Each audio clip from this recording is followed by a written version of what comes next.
إن الحمد لله نحمده ونستعينه ونستغفره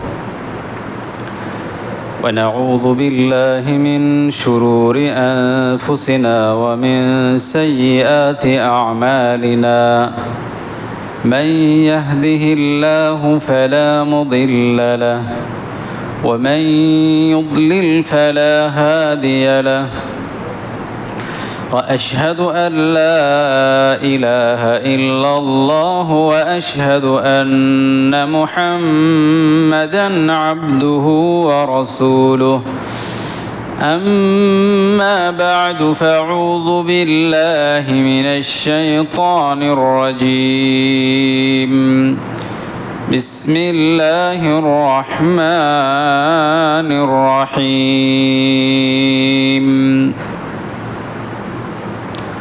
قاف القرآن المجيد بل عجبوا أن جاءهم منذر منهم فقال الكافرون هذا شيء عجيب أإذا متنا وكنا ترابا ذلك رجع بعيد قد علمنا ما تنقص الأرض منهم وعندنا كتاب حفيظ بل كذبوا بالحق لما جاءهم فهم في أمر مريج أفلم ينظروا إلى السماء فوقهم كيف بنيناها وزيناها وما لها من فروج والأرض مددناها وألقينا فيها رواسي وأنبتنا فيها من كل زوج بهيج تبصرة وذكرى لكل عبد منيب ونزلنا من السماء ماء مباركا فأنبتنا به جنات وحب الحصيد والنخل باسقات لها طلع نضيد رزقا للعباد وأحيينا به بلدة ميتا كذلك الخروج كذبت قبلهم قوم نوح وأصحاب الرس وثمود وعاد وفرعون وإخوان لوط وأصحاب الأيكة وقوم تبع كل كذب الرسل فحق وعيد أفاعينا بالخلق الأول بل هم في لبس من خلق جديد وقال النبي الكريم صلى الله عليه وسلم واتق دعوة المظلوم فإنه ليس بينها وبين الله حجاب সমস্ত প্রশংসা সেই মহান রব্বুল আলামিনের জন্য যিনি আমাদেরকে এই পবিত্র জুমার দিনে মসজিদে সবাইকে উপস্থিত হওয়ার তৌফিক দান করেছেন সেজন্য আমরা তার শুকরিয়ার জন্য বলি আলহামদুলিল্লাহ। অতঃপর দরুদ ও সালাম বর্ষিত হোক মুহাম্মদুর রাসূলুল্লাহ সাল্লাল্লাহু আলাইহি ওয়াসাল্লামের উপর। আল্লাহুম্মা সাল্লি আলাইহি আল্লাহুম্মা বারিক আলাইহি। সম্মানিত উপস্থিতি, আমরা প্রতি জুম্মাতে বিভিন্ন প্রেক্ষাপট নিয়ে আলোচনা শুনছি। যদিও ধারাবাহিকতা বক্তব্যের অন্য কিছু চলছে, তারপরেও গত জুম্মাতে কেরলে যে ভূমিধস হয়েছিল, তো এগুলো সাধারণত আল্লাহ তাআলার আযাব স্বরূপ। আল্লাহ তাআলা যখন বান্দাদেরকে সুযোগ দেন পাপ থেকে ফিরে আসো, তো মানুষ যখন ফিরে আসে না তখন আল্লাহ তাআলা গ্রেফতার করেন, সেই প্রসঙ্গে আলোচনা হয়েছিল। তো আজকেও একটা জুম্মা, মানে আজকেও একটা প্রেক্ষাপট অলরেডি চলে এসেছে, আপনারা সবাই অবগত আছেন যে বাংলাদেশের বুকে একজন স্বৈরাচারী শাসক, যে দীর্ঘদিন যাবৎ জনগণের উপর নির্যাতন চালিয়ে, বিভিন্ন রকমভাবে স্টিম রোলার চালিয়ে গত সোমবার পর্যন্ত সরকার হিসাবে টিকে ছিল। তো আল্লাহ তাআলা তাকে এমন শাস্তি দিলেন, এমনভাবে লাঞ্ছিত করলেন যে সেখান থেকে পালিয়ে আসার জন্য শুধুমাত্র 45 মিনিট পর্যন্ত সময় পেয়েছিল। হয়তো ওই সময়টা অতিক্রম করলে হয়তো ভারতের মাটিতে আসার তৌফিক হতো না। আল্লাহ তাআলা সূরা আল ইমরান আয়াত নম্বর 26-এর মধ্যে বলেছেন,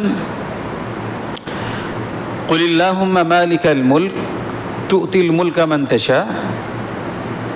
হে নবী, তুমি বলে দাও। কি বলে দাও? হে আল্লাহ, মালিকাল মুলক, হে রাজত্বের মালিক, তুতিল মুলকা মান তাশা, তুমি যাকে ইচ্ছা তাকে রাজত্ব দান করো, শাসনভার দান করো। ওয়া তানজিউল মুলকা মিম্মান তাশা, আর যাকে ইচ্ছা তার কাছ থেকে তুমি রাজত্ব কেড়ে নাও। ওয়া তুইজ্জু মান তাশা, তুমি যাকে ইচ্ছা করো তাকে সম্মান দান করো। ওয়া তুযিল্লু মান তাশা, এবং তুমি যাকে ইচ্ছা করো তাকে তুমি জালিল, তুমি তাকে লাঞ্ছিত করো। বিয়াদিকাল খায়র, যাবতীয় কল্যাণ তোমার হাতে। ইন্নাকা আলা কুল্লি শাইইন কাদির, নিশ্চয় তুমি বড় শক্তিমান। এই আয়াতে কারিমার মধ্যে আল্লাহ তাআলা আমাদেরকে বলেছেন যে সমস্ত রাজত্বের মালিক, যত রকমের রাজত্ব আছে সমস্ত রাজত্বের মালিক হচ্ছেন আল্লাহ তাআলা। তো আল্লাহ তাআলা কাউকে কিছুদিনের জন্য রাজত্ব দেন, আবার আল্লাহ তাআলা যখন ইচ্ছা হয় তখন কেড়ে নেন। আল্লাহ তাআলা যাকে ইচ্ছা সম্মান দান করেন, আবার সম্মান কেড়ে নেন, লাঞ্ছিত করেন। মানে যা ইচ্ছা আল্লাহ তাআলা করেন, মানুষ যেভাবে চলে সেভাবে। আল্লাহ তাআলা অনেক শাসককে জুলুম অত্যাচার করে, তো জুলুম অত্যাচারের মাত্রা যখন খুব বেশি হয়ে যায় তখন আল্লাহ তাআলা তাকে অনেক দিক থেকে লাঞ্ছিত করেন। আবার কোনো শাসককে তার জুলুম অত্যাচারের জন্য হয়তো দুনিয়াতে শাস্তি দেন না, তার জন্য হয়তো আখিরাতে শাস্তি নির্ধারিত রেখেছেন। যে শাসক ছিল, এই শাসক কত আলেমকে যে হত্যা করেছে, মানে এত বড় এই জালেম, অপদার্থ, নোংরা মন মানসিকতার এর আগে বাংলাদেশের বুকে শুনিনি যে এত নোংরা শাসক কেউ ছিল। তার বাপও এরকম ছিল, অনেক আলেমকে নষ্ট করে দিয়েছে, অনেক আলেমকে হত্যা করেছে।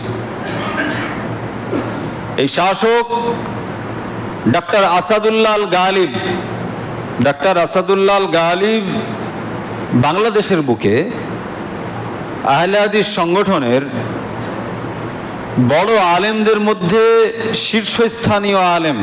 ডাক্তার আসাদুল্লাহ আল গালিবকে প্রায় 3.5 বছর তাকে জেলের মধ্যে রেখেছিল এই এই স্বৈরাচারী শাসক, যে শাসকের পতন হয়েছে।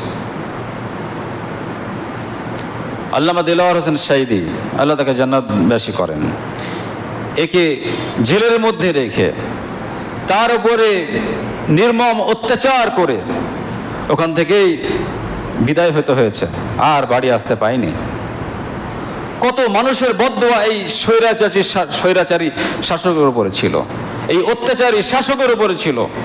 কত মানুষ তার উপর বদদোয়া করেছে।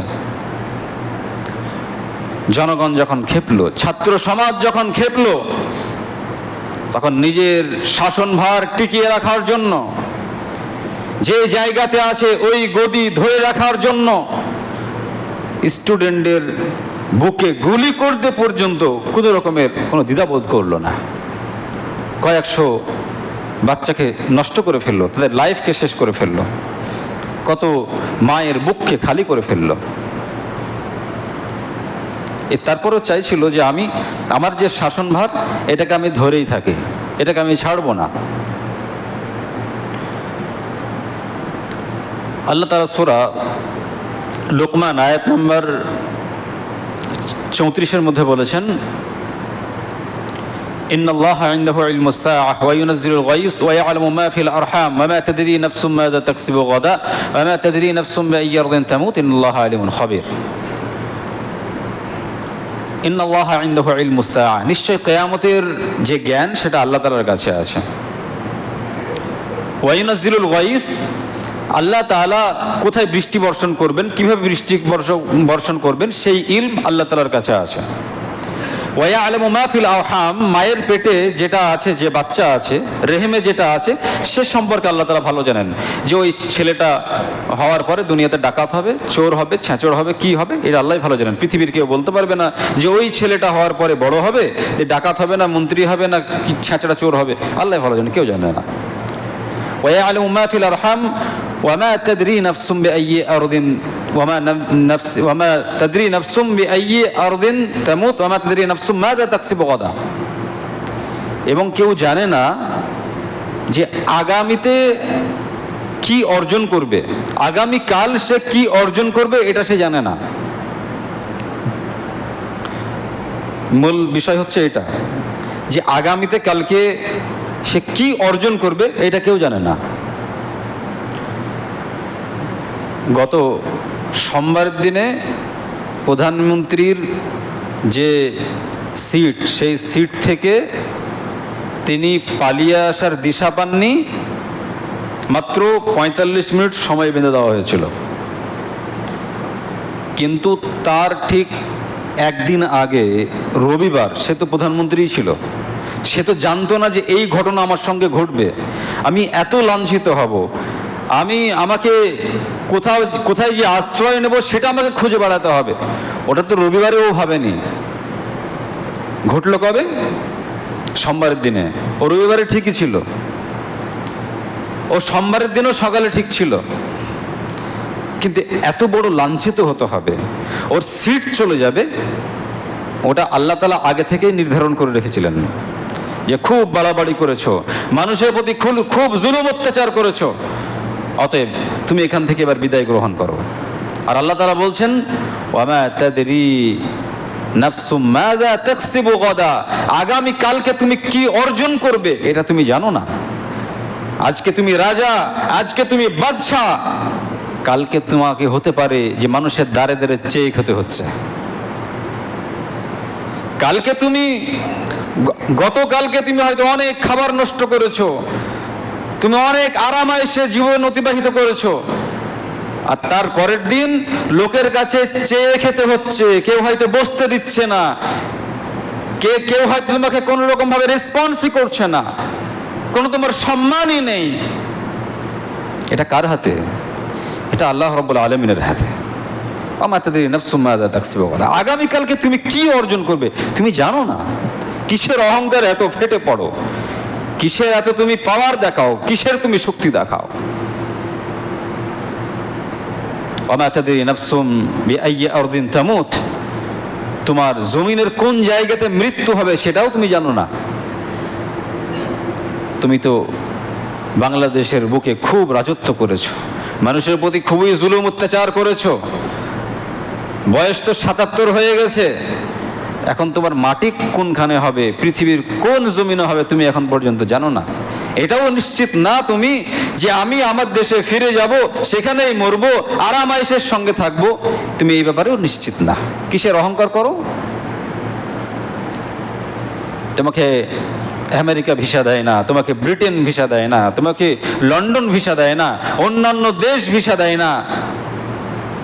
যখন আল্লাহর আযাবে পড়বা, অহংকার বেশি দিন টিকে না, জুলুম অত্যাচার বেশি দিন টিকে না। যখন জুলুম অত্যাচার করবা, অহংকার করবা, মানুষের মাল মেরে আত্মসাৎ করবা, তখন লাস্টে এমন হাল হতে পারে যে মানুষের কাছে তোমাকে চেয়ে খেতে হবে। তোমার যে রাজত্ব ছিল সেই রাজত্ব ধ্বংস হয়ে গিয়ে তোমাকে ফকির হয়ে যেতে হবে, আর সেই হালে তোমার হয়েছে। মুহাম্মদুর রাসূলুল্লাহ সাল্লাল্লাহু আলাইহি ওয়াসাল্লাম মুআজ রাদিয়াল্লাহু আনহুকে যখন ইয়ামানে পাঠাচ্ছেন, ইয়ামানে পাঠানোর সময় মুহাম্মদুর রাসূলুল্লাহ সাল্লাল্লাহু আলাইহি ওয়াসাল্লাম মুআজ রাদিয়াল্লাহু আনহুকে কয়েকটা উপদেশ দিচ্ছেন। তার মধ্যে একটা উপদেশ হচ্ছে ওয়াত্তাকি দাওয়াতাল মাজলুম ফাইন্নাহু লাইসা বাইনাহা ওয়া বাইনাল্লাহি হিজাব। হে মুআজ, ওয়াত্তাকি দাওয়াতাল মাজলুম, কোন সময় মাজলুমের কাছ থেকে বদদুয়া নেবে না। ওয়াত্তাকি দাওয়াতাল মাজলুম, কোন মাজলুম, কোন অত্যাচারিত ব্যক্তি যদি তোমার জন্য বদদুয়া করে, কারো প্রতি তুমি যদি জুলুম অত্যাচার করো, তুমি তোমার পাওয়ার দেখিয়ে তুমি তোমার অধিকার হয়তো আদায় করে নিচ্ছ, যে এটা হয়তো আমার অধিকার, এটা হয়তো আমি এর হক রাখি, অথচ তুমি তার হক রাখো না। সেই তোমার পাওয়ার আল্লাহ তাআলা তোমাকে দেননি যে ওই পাওয়ার তুমি ওখানে প্রয়োগ করবে, কিন্তু সেই পাওয়ার প্রয়োগ করে তুমি মানুষের প্রতি জুলুম অত্যাচার করেছো। তাহলে তুমি শুনে রাখো, ওয়াত্তাকি দাওয়াতাল মাজলুম, যারা মাজলুম, যারা অত্যাচারিত, তাদের বদদুয়া থেকে বেঁচে থাকো। কারণ একজন অত্যাচারিত ব্যক্তি, মাজলুম ব্যক্তি যখন দোয়া করেন আল্লাহ তাআলার দরবারে যে হে আল্লাহ, ওই ব্যক্তি আমার প্রতি এই জুলুম করেছে, হে আল্লাহ, ওই ব্যক্তি আমার প্রতি এই অত্যাচার করেছে, এই দোয়া যদি কোনো মাজলুম ব্যক্তি, কোনো অত্যাচারিত ব্যক্তি আল্লাহ তাআলার দরবারে করে, তাহলে সেই বদদুয়া আর আসমানের মধ্যে কোনো পর্দা থাকে না, অর্থাৎ সেই দোয়া সরাসরি আল্লাহ তাআলার দরবারে পৌঁছে যায়। যখন আপনি শক্তির অপব্যবহার করবেন, আপনার সিটের অপব্যবহার করবেন, যখন আপনি সরকারি টাকার অপব্যবহার করবেন, যে টাকা গরিবদের জন্য, সেই টাকা গরিবদের খাতে ব্যয় না করে আপনার পরিবারের জন্য ব্যয় করবেন। সরকারি টাকা যখন আপনি নিজের জন্য ব্যয় করবেন, যে টাকাতে গরিবের বাড়ি হতো সেই টাকাতে গরিবের বাড়ি না করে আপনি বড় বড় বিল্ডিং বানান, কোটি কোটি টাকার সম্পত্তি কিনে আপনি ফেলে রেখে দেন, তাহলে জেনে রাখবেন যে আপনার এই সরকারি টাকা, যে টাকা গরিবদের জন্য এসেছে, গরিবদের খাতে ব্যয় করা উচিত ছিল, সেই গরিব ব্যক্তিরা যখন আল্লাহ তাআলার দরবারে দোয়া করবে যে হে আল্লাহ, এই বৃষ্টির সময় আমার চাল দিয়ে পানি পড়ে, হে আল্লাহ, এই বৃষ্টির সময় আমি ঘুমাতে পারি না, বাড়িতে সাপ ঢুকে, কত কষ্টের মধ্য দিয়ে আমি রাত অতিবাহিত করি, অতএব হে আল্লাহ, আমার যে টাকা যার হাতে এসেছে, এই টাকা যে মেরে খেয়েছে, কিয়ামতের দিন আল্লাহ এর নগদ হিসাব তুমি বুঝিয়ে দিও। আল্লাহ, আমার তারা বড় বড় বিল্ডিং বানায়, আজকে আমি এই কষ্টের মধ্যে আছি, এর তুমি বিচার করে দিও। এইরকম ভাবে কোনো বদদোয়া যদি কোনো গরিব ব্যক্তি করে, যারা অত্যাচারিত, যারা মাজলুম, তাহলে এই দোয়া যদি আল্লাহ তাআলা কবুল করে নেন, তাহলে এই বদদোয়া আর আল্লাহ তাআলার মধ্যে কোনো পর্দা থাকে না, সরাসরি সেই দোয়া আল্লাহ তাআলার দরবারে গিয়ে কবুল হয়ে যায়। অতএব আজকে এই বাংলাদেশের স্বৈরাচারী শাসক এই যেমন ভাবে লাঞ্ছিত হয়েছে, আল্লাহ যেভাবে একে লাঞ্ছিত করেছেন, অপদস্থ করেছেন, সরকারি টাকা দিয়ে কোটি কোটি টাকা খরচ করে তার বাপের মূর্তি বানিয়েছে। বাংলাদেশের আনাচে কানাচে সরকারি টাকাতে, গরিবের টাকাতে, গরিবের রক্ত শোষণ করা টাকা দিয়ে তার বাপের মূর্তি বানিয়েছে। এই মূর্তি গরিবের কোন উপকারে আসবে? তোমার বাপের ওই রকম ভাবে মূর্তি বানাও কোটি কোটি টাকা খরচ করে। তুমি তো মুসলমানের বাচ্চা, তুমি তো মুসলিম, তুমি তো এমনিতেই জানো যে মূর্তি বানানো হারাম, তারপরে আবার গরিবের টাকা ভক্ষণ করে, গরিবের টাকাগুলো গরিবের খাতে ব্যয় না করে সেই টাকাগুলো তোমার বাপের মূর্তি বানাও। এতই যদি শখ, তোমার বাপের যেসব সম্পত্তি আছে সেগুলো বিক্রি করে তুমি মূর্তি বানাও। কেন তুমি গরিবের টাকা শোষণ করে তুমি মূর্তি বানিয়েছো? যখন আল্লাহ তাআলার আযাব আসবে, গরিব মানুষের বদদোয়া লাগবে, তখন আল্লাহ তাআলা এইরকমভাবেই লাঞ্ছিত করে ছাড়বেন। সম্মানিত উপস্থিতি, আমরা অনেকেই বিভিন্ন রকমভাবে জুলুম অত্যাচার করি, অনেকেই অনেক রকমভাবে মানুষের প্রতি জুলুম অত্যাচার করি, কথার মাধ্যমে, ব্যবহারের মাধ্যমে, অনেক কিছুর মাধ্যমে আমরা অনেক মানুষকে অনেক রকমভাবে আঘাত করি। একটা কথা মাথায় রাখবেন, আপনার আজকের শক্তি, আজকের পাওয়ার, আজকে যেভাবে আছে, এটা কালকে নাও থাকতে পারে। এই শক্তি, এই বল কাল আপনার নাও থাকতে পারে। আল্লাহ তাআলা আপনাকে লাঞ্ছিত করতে পারেন। সেই জন্য আপনাকে সতর্ক হতে হবে যে আমি একজন শক্তিশালী, আমি একজন ধনসম্পদের অধিকারী, কিন্তু আমার দ্বারাতে এমন ধরনের জুলুম যেন না হয়, আমার দ্বারাতে এমন কিছু অত্যাচার যেন না হয় যে একজন গরিব মানুষ আমার জন্য বদদুয়া করে, একজন গরিব মানুষ সে আমার জন্য চোখ দিয়ে অস্ত্র বিসর্জন দেয়। এই কথা আপনাকে মাথায় রাখতে হবে, নচেত আপনি দুনিয়াতে ধ্বংস হবেন। দুনিয়াতে যদি ধ্বংস না হন, নিশ্চিতভাবে কিয়ামতের দিনে আপনাকে ধ্বংস হতেই হবে। মুহাম্মদুর রাসূলুল্লাহ সাল্লাল্লাহু আলাইহি ওয়াসাল্লাম একদিন কোনো জায়গায় অবস্থান করছিলেন, আল্লাহর রাসূলের পাশ দিয়ে মুররা আলাইহি বিজানাজাতিন ফাকালা মুস্তারিহুন ওয়া মুস্তারাহুম মিন, একজন ব্যক্তিকে নিয়ে যাওয়া হলো, একজন মৃত ব্যক্তির জানাজা নিয়ে যাওয়া হচ্ছিল। আল্লাহ রাসূল সাল্লাল্লাহু আলাইহি ওয়াসাল্লাম বললেন, মুস্তারিহুন ওয়া মুস্তারাহুম মিন, যে ব্যক্তিকে আমার পাশ দিয়ে নিয়ে যাওয়া হলো, যে ব্যক্তি মৃত্যুবরণ করেছে, এই ব্যক্তি হয়তো নিজে শান্তিপ্রাপ্ত কিংবা মানুষ তার কাছ থেকে শান্তি পেয়েছে। সাহাবারা বললেন, ক্বালু ইয়া রাসূলুল্লাহ মাল মুস্তারিহু ওয়াল মুস্তারাহু মিন। বিষয়টা ঠিক বুঝতে পারলাম না যে সেই লোকটা নিজে শান্তি পেয়েছে কিংবা মানুষ তার কাছ থেকে শান্তি পেয়েছে। এই বিষয়টা একটু আমাদের কাছে ক্লিয়ার করুন।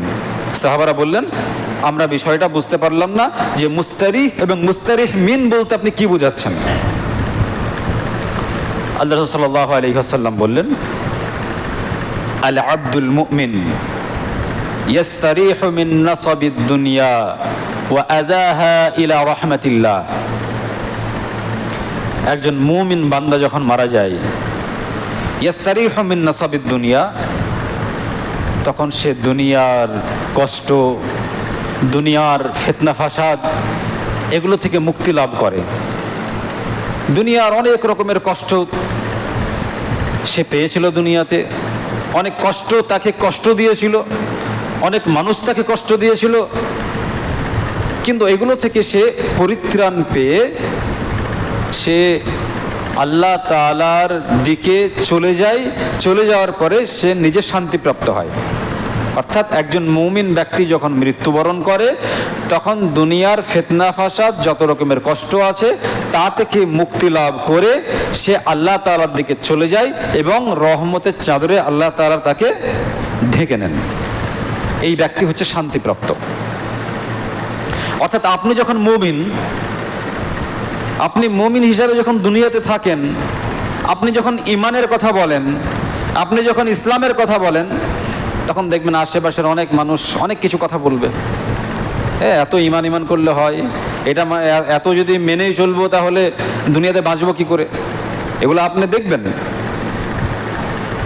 যেমন আমাদের একটা রিলেটিভ,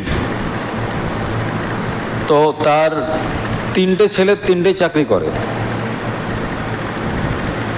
তো বিয়েতে বাড়িতে হলদি মাখা, রং মাখা এসবগুলো করছিল। তো তার আব্বা নিষেধ করছে যে এসবগুলো করিস নি বেটা, তারা চাকরি পেয়েছে, একটু হিসাব করে কথা বলতে হবে। মানে বর্তমান সময়ে ছেলে পেলে যখন চাকরি পেয়ে যাবে আর বাপ যখন বৃদ্ধ হয়ে যাবে, তখন বাপকে খুব হিসাব করে কথা বলতে হয়। আসলে হিসাব করে কথা তখন বলে পিতা, যখন ছেলেগুলো আদর্শবান হয় না, আদর্শহীন হয়, অমানুষ হয়, তখন বাপকে হিসাব করে কথা বলতে হয় যে আমার ছেলের সামনে কথা বলবো, আমার ছেলে এখন অপমান করে দিবে। তা পিতা মানা করেছে, তো পিতার কথা তো শোনেনি, বাড়িতে অনেক লাইটিং ফাইটিং করেছে, হাসতে হাসতে একটা ছেলে বলেছে, আব্বা এইসব লাইটিং ফাইটিংগুলো করেছে, এগুলো হারাম নাকি, এগুলো লাগানো যাবে না নাকি? এরকমভাবে ঠাট্টার ছলে তার আব্বার সঙ্গে এই ধরনের কথা বলছে।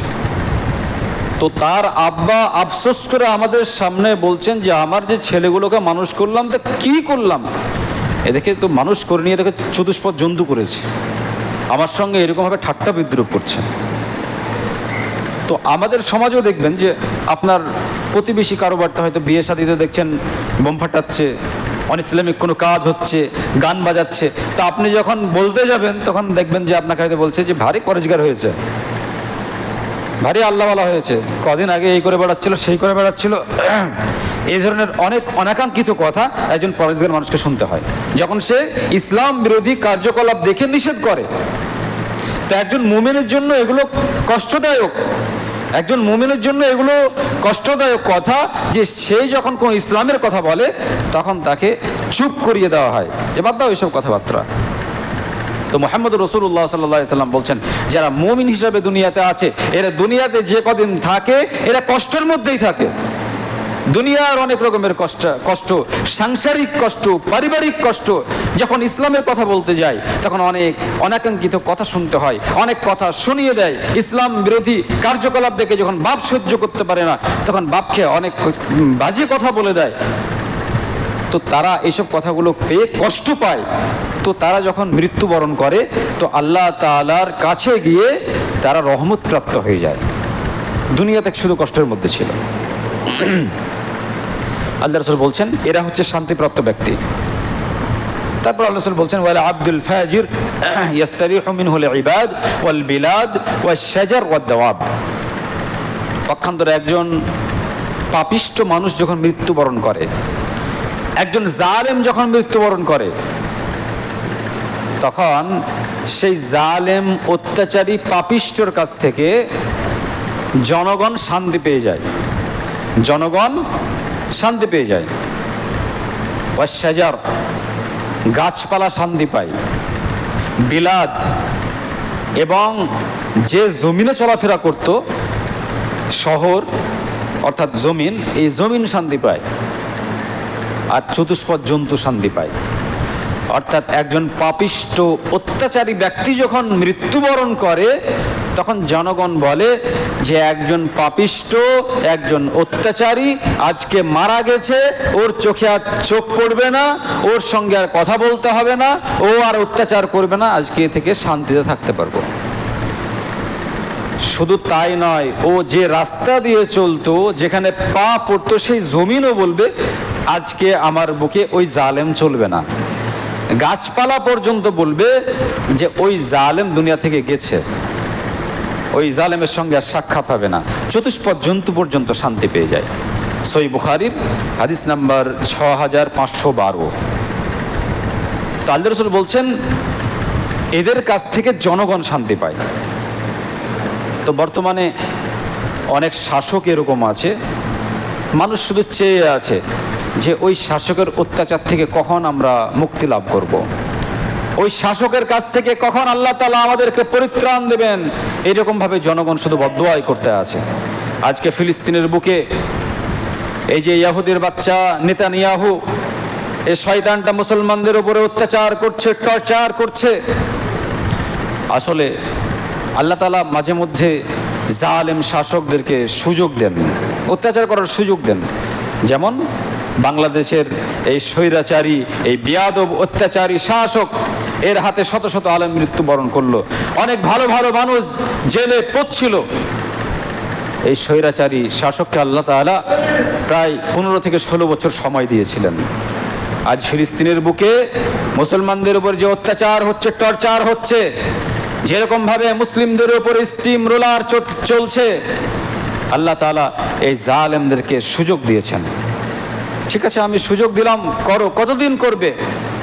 আমার আযাব যখন আসবে, যখন গোটা পৃথিবীর মানুষের আর্তনাদ, কান্না, তাদের দোয়া যখন আমার কাছে এসে পৌঁছাবে, আমি যখন অ্যাকসেপ্ট করে নেব, তখন এমন মজবুতের সঙ্গে ধরবো, এমন শক্তভাবে ধরবো, তখন বুঝতে পারবে আমার আযাব কত শক্ত।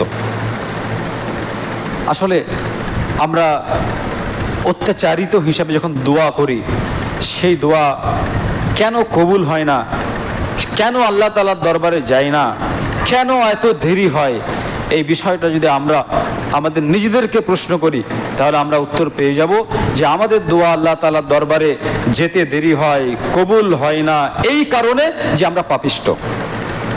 আমরা যদি প্রকৃত মুমিন হই, আমরা প্রকৃতপক্ষে আল্লাহ তাআলাকে সন্তুষ্ট করতে পারি, প্রত্যেকটা কাজে আল্লাহ তাআলার বিধানকে মেনে চলি, তাহলে আমরা দেখতে পাবো, বাস্তবে দেখতে পাবো যে আমাদের প্রত্যেকটা দোয়া আল্লাহ তাআলা আমাদের কাছ থেকে কবুল করে নিচ্ছেন। তাহলে কবুল হয় না কেন? কেন আল্লাহ তাআলা অত্যাচারীদেরকে ধ্বংস করেন না? এই জন্যই ধ্বংস করেন না যে আমরা এখনো মুমিন হতে পারিনি। সম্মানিত উপস্থিতি, আমরা প্রত্যেকেই আল্লাহ তাআলা যে জালেম শাসকদেরকে যুগে যুগে ধ্বংস করেছেন, ধ্বংস করছেন, লাঞ্ছিত করছেন, এগুলো থেকে আমরা শিক্ষা গ্রহণ করার চেষ্টা করব। কোনো রকমভাবেই আমরা কারো প্রতি কোন রকম জুলুম অত্যাচার করার চেষ্টা করব না, কোনো মানুষকে কোনো রকমভাবে আঘাত দেওয়ার চেষ্টা করব না। আমরা সদা সর্বদা আল্লাহ তাআলাকে সন্তুষ্ট রেখে মানুষের সঙ্গে সৎ ব্যবহার করে, মানুষের সঙ্গে ভালো আচরণ করে আমরা দুনিয়াতে বেঁচে থাকার চেষ্টা করব, দুনিয়াতে টিকে থাকার চেষ্টা করব। আশা করা যায় আমাদের দুনিয়াতে এবং আখিরাতে কল্যাণ হবে। আল্লাহ তাআলা কল্যাণ দান করবেন। আল্লাহ তাআলা আমাদের সবাইকে বিষয়গুলো উপলব্ধি করার তৌফিক দান করেন। আমিন।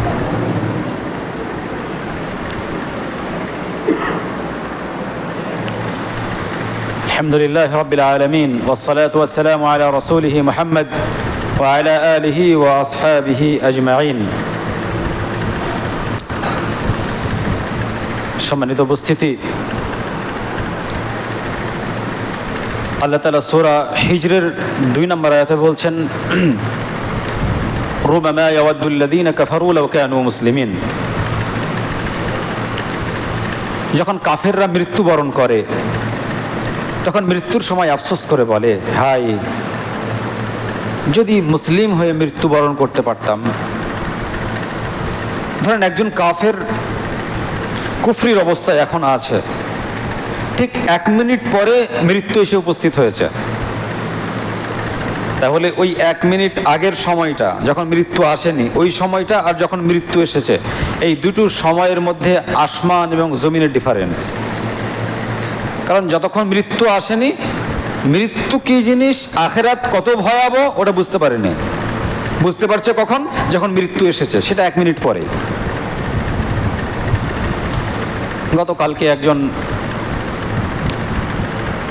প্রাক্তন মুখ্যমন্ত্রী মৃত্যুবরণ করেছেন।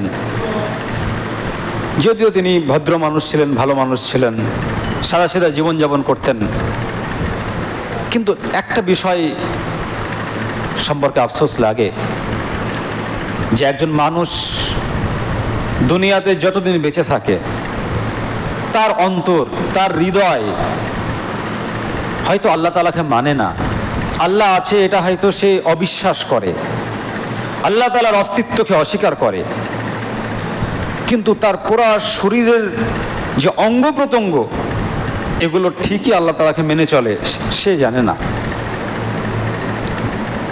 একজন ব্যক্তি যখন সে বলে যে আল্লাহ নেই, দুনিয়া এমনিই হয়েছে, জান্নাত জাহান্নাম বিশ্বাস করি না, হিসাব নিকাশ হবে এগুলো বিশ্বাস করি না, আল্লাহকে বিশ্বাস যে ব্যক্তি করে না, তার জ্ঞান, তার বিবেক করে না ঠিক, কিন্তু তার শরীরের প্রত্যেকটা অঙ্গ প্রত্যঙ্গ আল্লাহ তাআলার প্রত্যেকটা বিষয় মেনে চলে। যেমন আজকে আমি যুবক, আমার চুল, আমার দাড়ি কালো হয়ে আছে, আমি শত চেষ্টা করেও এটা কালো রাখতে পারবো না, এ সাদা হবে।